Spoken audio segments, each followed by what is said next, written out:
Hola a todos, soy Francisco Miranda, director del diario Portafolio. Bienvenidos a una nueva edición de Conexiones Portafolio.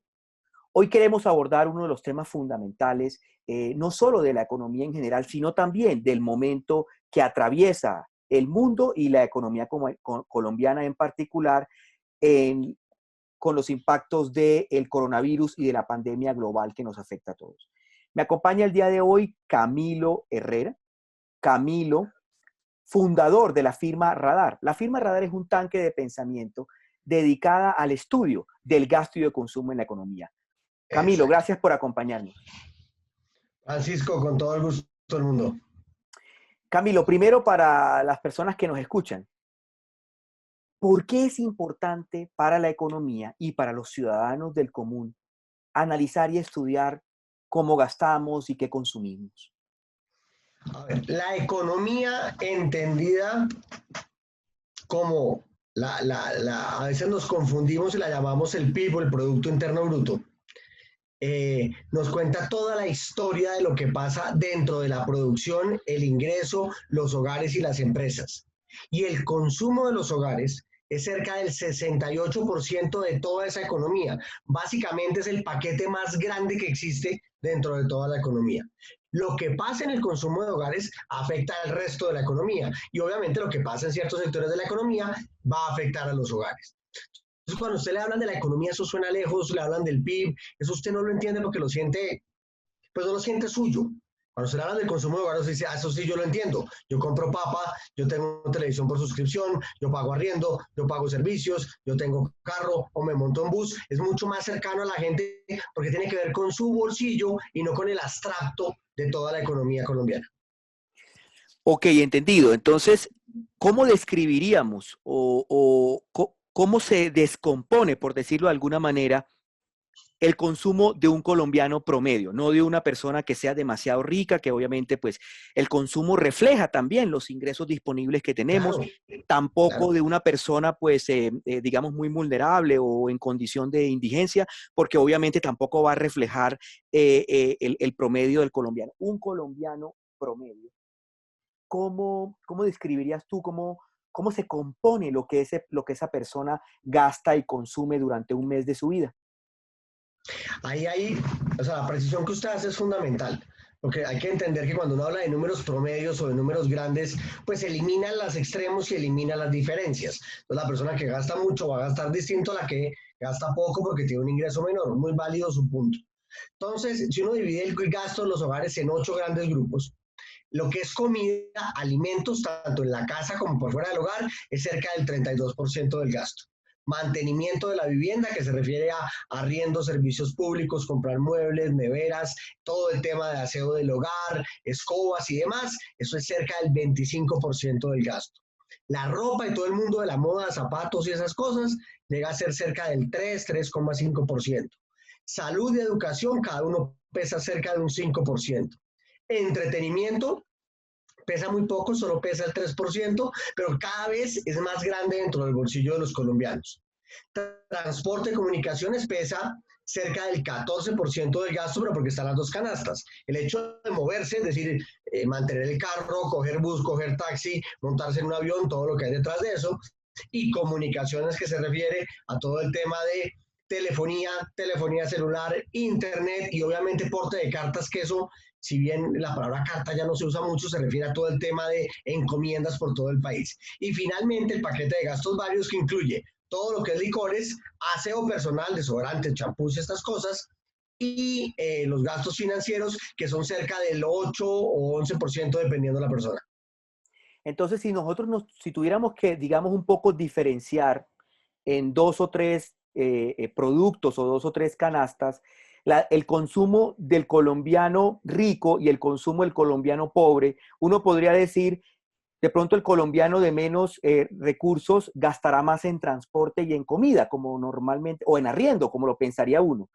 Y Sí. el colombiano rico, ¿en qué gasta? Entonces, ¿cuál sería la diferencia en términos de consumo entre un colombiano de recursos bajos y un colombiano de recursos altos? Ahí hay dos componentes. Uno, las canastas son ligeramente diferentes y dentro de los productos hay diferencias. Porque hoy, evidentemente el restaurante al que va una persona de ingresos bajos es completamente distinto al restaurante que va una persona de ingresos altos. Una persona de ingresos bajos seguramente se mueve en bus, en metro, en el transporte masivo, dependiendo de la ciudad de la que estemos hablando, y una persona de ingresos altos es muy posible que se mueva en carro. Entonces, ambos se mueven y ambos comen por fuera de la casa, pero usan servicios distintos. Entonces, para uno poder compararlo de alguna medida, tiene que revisar lo que uno puede llamar las compras frecuentes. Que eso lo que significa es que compra usted y paga todos los meses. Usted paga el mercado, los servicios públicos y el arriendo. Bueno, salud y educación. Ahí está el grueso de la canasta. En promedio en Colombia, eso es cerca del 64% del gasto. En una persona de ingresos bajos puede ser el 74 y el 80% del gasto. Ese gasto mensual se le come casi todo el bolsillo. Mientras que en ingresos altos ese gasto mensual no llega a ser más del 54-55% del gasto, y lo que no es frecuente es lo que hace que esa persona pueda aprovechar la diferencia de ingreso que tiene para comprar carro, para hacer viajes, para comprar libros y tener un gasto, llamémoslo así, más suntuario que el que tendría una persona de ingresos bajos. Entiendo. A final del año 2019, cuando se reportó pues, el crecimiento positivo de la economía en comparación además con el resto de los países latinoamericanos, dos frases, dos conceptos se repitieron mucho: consumo e inversión. Se decía que el consumo y la inversión eran la razón, el motor, sumado obviamente a otros factores, pero que Colombia crecía porque Colombia, su economía tenía un componente muy fuerte de inversión y tenía, digamos, un consumo dinámico. Sí. En palabras, digamos, mucho más entendibles para el ciudadano común, Camilo, ¿qué significa que Colombia tenga esa dinámica de consumo y que sea tan importante para su economía, y cómo esta situación de pandemia y de cuarentena que estamos atravesando pues ha golpeado ese consumo que venía del año pasado? Ok. En los últimos 4 años, el consumo de los hogares ha crecido más que la economía.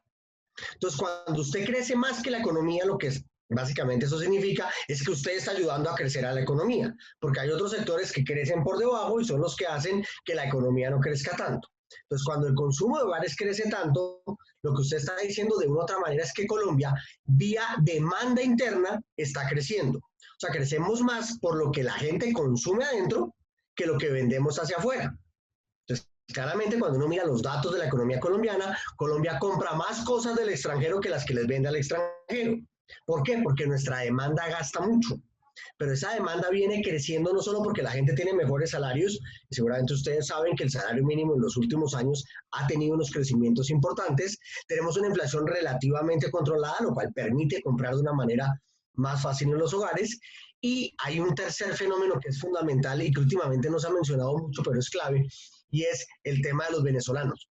Nos llegaron de una u otra manera, más o menos, nadie sabe el número exacto, 2 millones de personas con las que no contábamos. Y esas 2 millones de personas, sumadas a las que estaban en Colombia, pues es gente que come arroz, que toma gaseosa, que toma leche, que demanda productos y hace que el consumo sea más grande. Entonces, evidentemente, el mercado interno creció y permitió que la economía pudiera crecer de manera importante, porque cada vez que usted vende más arroz, pues la industria del arroz obviamente le va mejor, la industria de distribución que movió ese arroz, el supermercado que movió ese arroz, o sea, de una otra manera toda la economía está encadenada y no son espacios aislados que hagan que las cosas crezcan.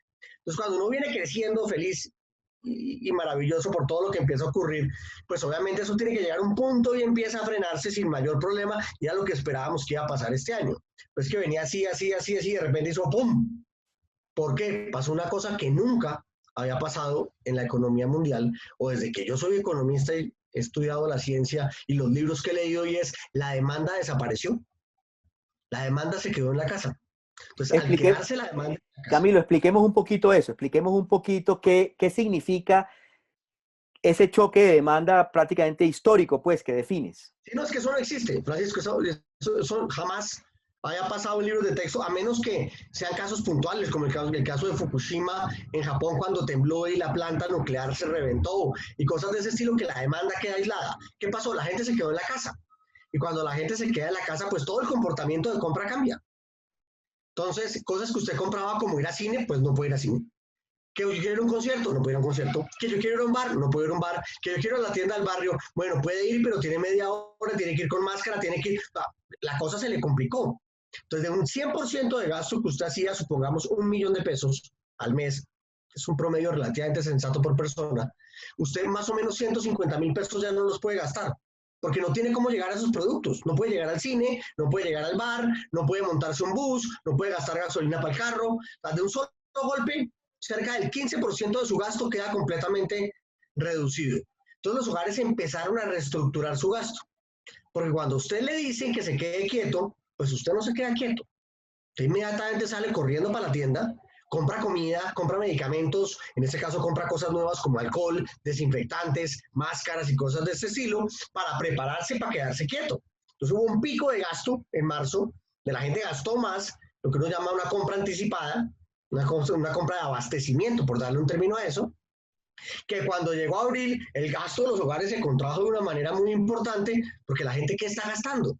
Las compras que hace semana a semana para recargar alimentos, para recargar medicamentos, pagar los servicios públicos, pagar los arriendos, pagar los colegios, las cosas de salud, pero no está haciendo el resto de compras. Básicamente nos quedamos, como les decía antes, con el gasto frecuente, que es más o menos el 68-65% del gasto, y el otro 35% del gasto es en el que cambiamos de manera profunda. Entonces, es ese cambio el que reflejan los últimos datos que precisamente publicó la firma Radar de una caída que me atrevo a decir que es histórica, de menos 5,15% en el consumo de hogares. ¿Es correcto, Camilo? Sí, es correcto. Y digamos, aquí quiero hacer dos precisiones fundamentales, Francisco. Y es, la primera, la mayoría de la gente al oír que el mercado cayó un 5%, un 5,15 para ser técnico, un 5,15%, dice, eso es muy poquito. Esa caída tuvo que haber sido más grande. Y es que efectivamente sí es más grande, pero matemáticamente no se va a ver más grande. ¿Por qué? Porque el gasto venía creciendo al 6 y cae al menos 5. Realmente pierde 11.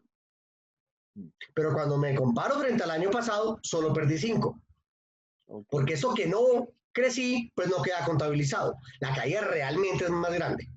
Si me comparo frente a marzo, que ya es un dato más sensible, la caída es del 12,8%. Ahí ya dice uno, ok, se la creo. La caída fue grande y la caída fue profunda. Entonces, que yo Reflejando le la diga a los compra, hogares, reflejando la compra anticipada, ¿cierto? de O sea, forma esa caída, anticipada y las cosas que ya no se marzo-abril, compran. Claro, y las cosas que ya no se compran. exacto. Ok. Entonces yo le digo, si yo le digo a usted como periodista, o le digo a la gente de portafolio, o le digo a la audiencia, no es que el gasto en los hogares en abril cayó, me dicen, pues sí, obvio, tenía que caer. Claro, obvio. Lo importante no es decir lo que es obvio, sino medir cuánto fue la caída y en dónde fue la caída. Si yo a usted le digo, es que en Bogotá llovió, usted me va a decir, no, donde yo vivo no llovió, porque no en todo Bogotá llueve. Entonces es importante entender que la caída no fue igual en todas las categorías. Para el caso particular de vehículos, los carros nuevos cayeron un 98%, fue una cifra absolutamente loca. Pasamos de vender más o menos 12.000 unidades de carros nuevos al mes a vender 260 o 270, creo que fue el número. O sea, son cosas que uno dice, ¿cómo pasó eso? Pues hay unas razones para que eso pasara. Y es que la oficina que da las matrículas, el RUNT, se cerró. Entonces no otorgó matrículas. Todavía forma de vender carros. Entonces, hay cosas que hacen que el mercado pues funcione completamente distinto a como lo conocíamos. Entonces, en esa caída que tiene el gasto, hay que entender que no todas las categorías cayeron. La gente compró más comida, la gente compró más medicamentos, la gente compró mucho más aseo personal y aseo del hogar. Usted en su casa no compraba alcohol hace cuánto tiempo. Hoy la gente está comprando todos los meses alcohol. Mm. La gente compraba alcohol para el botiquín y ya nadie se acordaba dónde quedaba el botiquín. O sea, usted no tiene eso en la cabeza. Cuando ya le toca tenerlo, las cosas cambian. Pero evidentemente usted pues, dejó de ir a restaurantes, dejó de ir a cine, no está pensando en mover el carro, no está pensando en salir a tomar trago, no está pensando en... ¿Qué otra categoría puede ser puntual? Comprar una cama, comprar un colchón, comprar nevera, son cosas que vienen en caídas muy fuertes, mostrando que, de acuerdo, el gasto cayó, pero no cayó en todo y no cayó igual en todos los sitios. Camilo, tú eres autor de varios libros, además de sobre economía y sobre estos temas de consumo y de pobreza. Y varios de ellos se caracterizan en tu prosa de ser muy optimista con el crecimiento de la economía, de mirar de pronto, de combatir esas percepciones que siempre están identificando un poco que Colombia no avanza, que la economía colombiana siempre está estancada y está digamos, en contra de ciertos sectores especialmente en tus libros más recientes, pues combates esa idea. Viendo estas caídas, ¿cuál es tu lectura? Que vamos camino a una situación económica de verdad difícil y esos pronósticos pesimistas se nos van a cumplir, en tu opinión. Sí, los pronósticos pesimistas se van a cumplir. La pregunta es qué tan pesimistas. Entonces, estoy de acuerdo, mucha gente cree que yo soy muy optimista con los datos de la economía colombiana. Yo no sé si soy optimista o soy pesimista, yo básicamente soy analista, yo cojo los números y desde la información miro sin intentar no tener una opinión. Es imposible que no tenga una opinión, pero intento no tener una opinión sobre los números. Entonces, ¿qué vemos nosotros? Desde el gasto en Colombia. Los hogares van a estar aislados de 2 a 3 meses en las casas, a menos de que las normas cambien con la información que tenemos hoy. Esto puede que se complique, porque seguramente ustedes ya conocen el caso de Chile. Chile cerró, se volvió a abrir y ya se volvió a cerrar. Entonces, no sabemos qué puede pasar. Segundo, ese menor gasto de los hogares es más o menos, palabras más, palabras menos, el 20% del mes. Entonces, cuando usted suma 20% de 3 meses, no alcanza a ser un mes. Y no solo no alcanza a ser un mes, sino que son ¿qué meses? Marzo, abril y mayo, que es cuando el gasto de los hogares está en su punto más bajo. O sea, si esto fuera en noviembre y diciembre, la historia sería otra. Que seguramente muchos de los que están viendo esta conversación dirán, oiga, pues que el 30 o 40% de mis ventas se hacen en diciembre. Sí, tiene razón. Imagínese que el aislamiento fuera en diciembre. Hubiera sido una locura, que fue lo que le pasó a China. El aislamiento fue en diciembre. Entonces, evidentemente tiene impactos distintos. Nos pega cuando nos tenía que pegar. Entonces, nosotros vemos una caída del gasto en Colombia este año. Eso es un hecho, es real y eso va a pasar. Y esa caída del gasto a nivel per cápita, que es el que al final le interesa a la gente, o el dato grande, solo se va a recuperar a niveles de per cápitas por allá en 2022. Venga, se lo explico en español. Si en abril del año pasado usted compró 100 cosas, este año compró 96. Y esas 96 son casi las mismas que compraba en abril de 2014. O sea, perdimos 6 años de crecimiento de gasto. Para volver al 100 que tuvimos en abril del año pasado, se va a demorar casi 2 años para que usted pueda llegar a esos niveles que tenía antes. Porque hay un problema de ingreso, porque hay un problema de servicios, porque usted quiere, yo me quiero montar un avión, no se puede montar un avión. Vamos de a poquitos, vamos despacio, vamos a abrir las categorías en los órdenes lógicos, estamos reinventándonos el mercado porque nos tocó cambiar las reglas de juego.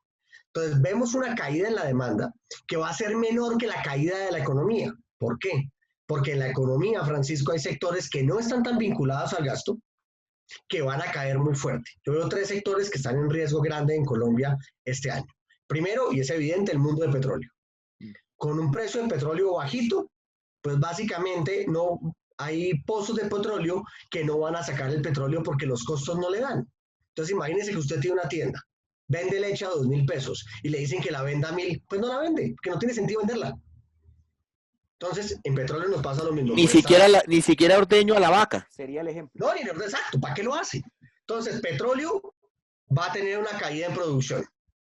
Bancos van a tener una caída. Si bien los bancos van a ser la pieza fundamental de que esto funcione lo mejor posible, los bancos crecieron mucho el año pasado.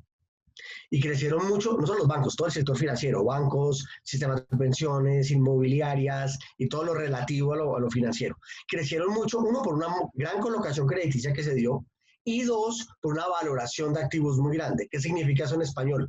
La bolsa creció mucho el año pasado. Las acciones subieron mucho de precio. Entonces, por ejemplo, los ahorros pensionales que estaban vinculados a las acciones crecieron mucho. Y este año, ante la caída del precio de las acciones, las pensiones van a caer y una cantidad de ahorros van a caer, entonces la banca se va a volver un poquito más pequeña. Entonces tenemos una caída en petróleo y una caída en la banca. Y la tercera es construcción, que construcción, ante toda la situación que está pasando, se ve claramente afectado, como ocurrió en 1999, como ocurrió en el 2009, como ocurrió en 2015, en los frenos de la economía grande que hemos tenido recientes, que la construcción de una otra manera es muy sensible a que la economía tenga un buen ritmo. Depende de que haya plata para que funcione, de que hayan obreros, que haya una cantidad de cosas para que eso pase. Y esos tres sectores, a excepción de construcción, donde los obreros evidentemente generan mucha demanda a nivel de gasto, no le pegan tanto a los hogares de frente. Entonces vamos a ver cómo la economía va a caer más que el gasto de los hogares, que el consumo de los hogares, y el consumo se va a recuperar un poco más rápido que la economía, causando de manera obvia que la economía mejore de una u otra manera. No en todos los sectores, porque los colombianos no podemos salir no sé cómo decirle esto, a tomar petróleo, porque no podemos salir a consumir petróleo. No vamos a ayudar a ese sector. Pues si vamos a ayudar al agro, vamos a ayudar a la industria, vamos a ayudar a los servicios, vamos a ayudar al comercio y en alguna medida vamos a ayudar a los bancos jalando la demanda. Entonces la demanda va a ser la que comience a recuperar.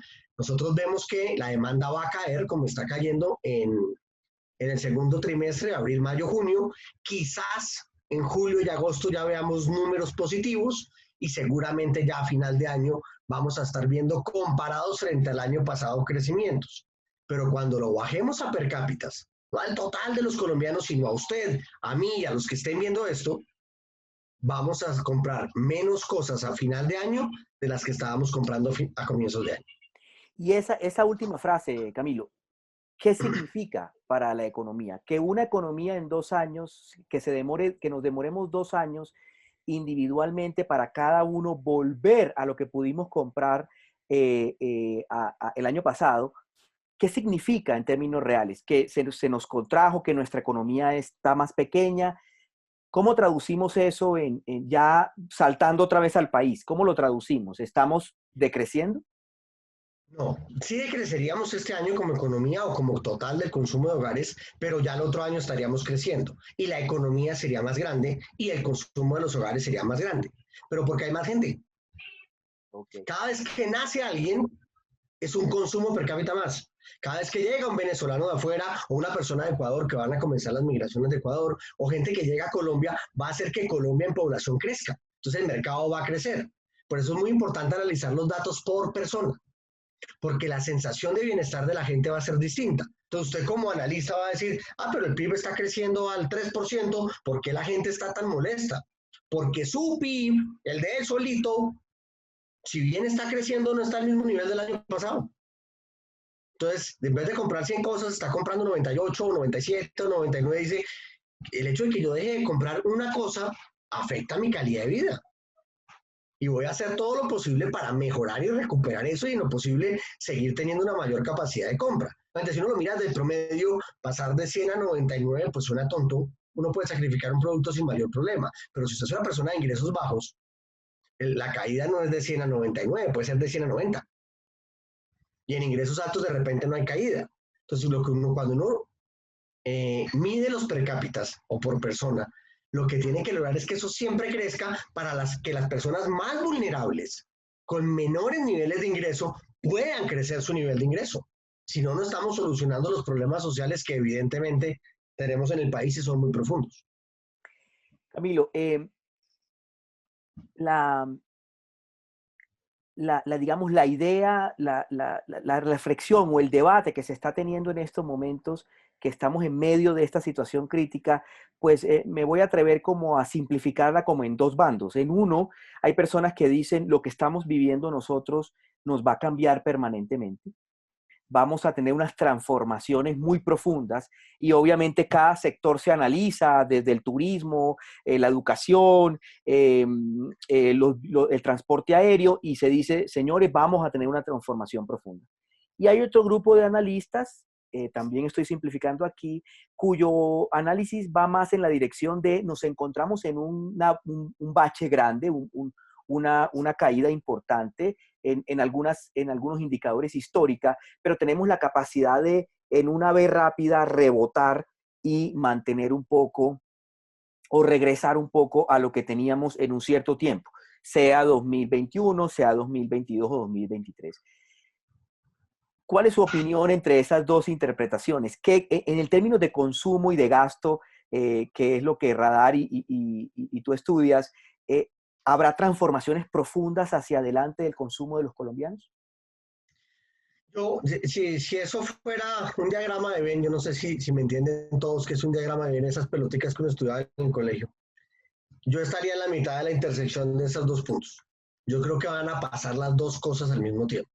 Vamos a tener una recuperación rápida en muchas categorías de gasto, en otras no, porque hay limitaciones de salubridad, como el caso de transporte público. Y vamos a tener unas transformaciones realmente interesantes en el mercado. Pero hay que verlo al revés. No lo veamos desde la industria, sino desde el consumo. Aquí voy a dividir la historia en dos. Una cosa es comprar y otra cosa es consumir. Una cosa es gastar y otra cosa es consumir. Cuando usted compra, está sacando plata del bolsillo, se la entrega a alguien le entrega a usted un producto. Para esa razón de compra, usted se fijó en precio, en calidades, en marcas, en una cantidad de vainas. Cuando usted consume, el mundo es diferente. No hay dinero de por medio en el consumo. Usted tiene el colchón en su casa y usted lo usa como usted quiera. Y el colchón hoy por hoy sirve para todo, no solo para dormir. El colchón la gente almuerza, lee, hace. El colchón hoy por hoy es quizás el mueble más potente que puede tener un hogar. Entonces, cuando uno entiende eso, se da cuenta que detrás de los productos hay una cosa más grande, que son las necesidades de la gente. Entonces, ¿qué necesidades tenemos? Comer. ¿La industria de comida va a cambiar? No, la gente va a seguir comiendo. De repente, la forma en que come, la forma en que compra la comida y las frecuencias de compra van a cambiar. Porque si usted se queda en la casa, como le ha pasado a muchos colombianos y se ha convertido en chiste sistemático, la gente está comiendo más. O sea, la ansiedad de estar en la casa es una locura. Entonces, hay un cambio de comportamiento. Segundo, que necesitamos ropa. La ropa que necesitamos, no, pues que ya no me voy a poner una corbata porque me la paso en estas conferencias, ¿para qué me pongo corbata? Estoy de acuerdo con usted, no se ponga corbata. Y dañar un blue jean es una cosa imposible. Yo, de repente, cuando uno estaba en el colegio, uno podía dañar un jean porque uno jugaba fútbol encima del cemento y rompía los jeans. Pero romper un jean en la casa, eso es casi una utopía. Entonces, comprar ropa no parece lógico. Pero un momento, la gente no compra ropa por eso. La gente compra ropa porque crece. Entonces, el niño que se vuelve más grande necesita ropa. Vamos a seguir vendiendo ropa. Y la ropa de moda, que es la que genera como el 40% de las ventas, donde usted compra un saco que no tiene, que quería tener, unos tenis o cosas de este estilo, a usted que le gusta trotar, tener los zapatos que necesita para trotar, los implementos necesarios para hacer ese deporte bien, pues usted tiene una frecuencia de cambio y listo. Pero aparecen productos que no estaban. O sea, yo mucho he molestado en la industria de la moda que nunca hay inventos nuevos. Entonces dice, pero hay colecciones cada 15 días. No, colección no es un invento, aquí no se han inventado nada nuevo. Lo último que he visto yo de ropa nueva, no sé si usted está de acuerdo conmigo o no, son unos tenis que se inventaron como hace 10 años que le pusieron rueditas de patines. Hay una invención, hay un cambio real del mercado. Hoy sí hay cambios, la gente está usando máscaras, eso no estaba en el mapa. La gente está usando trajes completos contra fluidos, eso no estaba en el mapa. La gente está usando otra vez, ahí sí que funciona, unos chapines o una forma para rodear los zapatos y proteger los zapatos de contagio. Están surgiendo prendas nuevas en el mercado, hay de verdad un cambio que va a hacer que compremos otra ropa. Entonces, una cantidad de categorías se van a transformar, van a evolucionar, van a mejorar y otras van a seguir haciendo lo mismo. Entonces, nosotros como personas solo cambiamos nuestro comportamiento de consumo si nos limitan nuestro comportamiento de consumo. Si no nos limitan, yo puedo seguir haciendo las cosas como siempre las he hecho. De repente con más miedo por el temor al contagio. De hecho, como lo decía usted muy bien, creo que fue en su editorial en un día de esta semana, que decía, nos dijeron a todos en la cabeza, quédese en casa, quédese en casa, quédate en casa, quédate en casa, y nos metieron un mantra ahí complicadísimo. Y la gente ante eso lo que causó fue miedo. Y ahora nos dicen, salga de la casa, salga de la casa, salga de la casa. La gente dice, pero que eso no es tan fácil. Yo tengo miedo a lo que hay allá afuera. No sé cómo me tengo que relacionar con la gente. Y yo que soy cachaco y usted que es costeño, usted, su cultura es mucho más abrazadora que la mía, pero aquí en Bogotá nosotros tenemos la maña de coger a la gente, abrazarle y darle dos palmaditas en la espalda. Ese abrazo va a desaparecer, no podemos seguir abrazando a la gente, no podemos seguir dando la mano. Entonces hay una cantidad de cambios que sí se van a transformar, pero el grueso de los productos no. Lo que pasa es que va a haber un nivel de innovación más alta, un mayor valor agregado y va a transformar completamente la demanda en el fenómeno de la apertura con presencia del virus de aquí en adelante. Fascinante, fascinante, Camilo, cómo en estos meses vamos a presenciar esos cambios en la manera como consumimos y guardadas esas diferencias que mencionabas en las cosas que compramos o en los productos que Claro. compramos.